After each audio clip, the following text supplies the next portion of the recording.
George Gershwin never officially wrote a Christmas tune, but one of his little-known show tunes, Snowflakes, is beginning to turn up as a carol in waiting.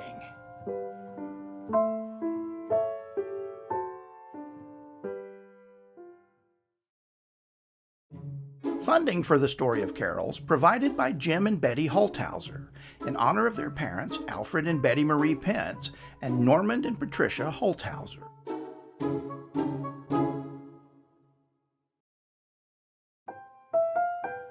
George Gershwin, one of America's greatest composers, dropped out of school at age 15 to become a song plugger for the Remick Music Company.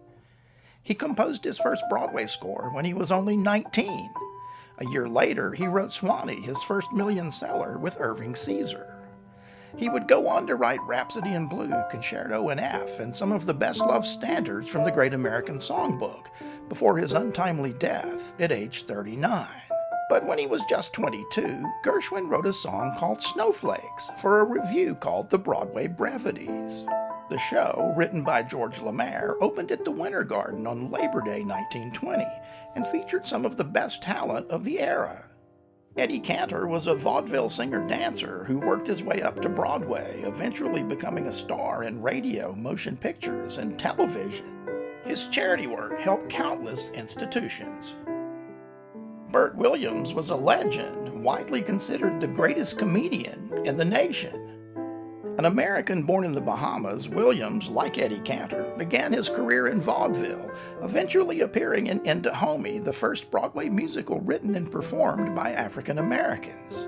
He was also the first black performer to be featured in an otherwise all-white Broadway show, the Ziegfeld Follies of 1910. His role in the Follies made Williams a huge star.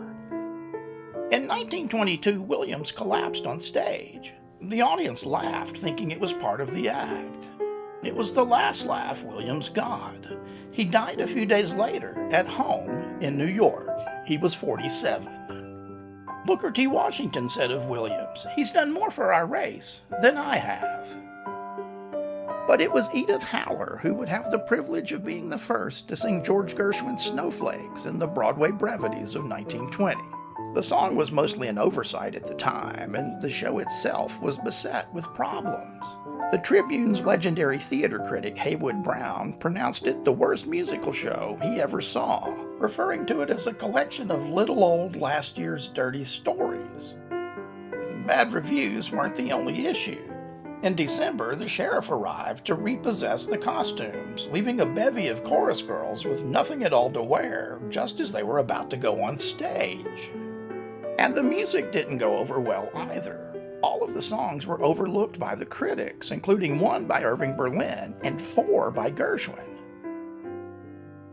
But a century on, Snowflakes is making a comeback. The poignant melody evokes images of a cozy walk down a glistening snow-encrusted lane, hand in hand with the one you love, or even a contemplative stroll through Robert Frost woods on a snowy evening. And while the song may not seem like a good candidate for a Christmas song, the lyric, a typical love song from the 1920s, doesn't mention Christmas at all.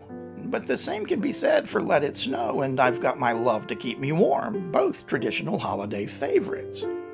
Snowflakes was understandably overshadowed by the composer's more famous classics, but the elegant little Gershwin melody is getting a new life in the 21st century as a carol in waiting.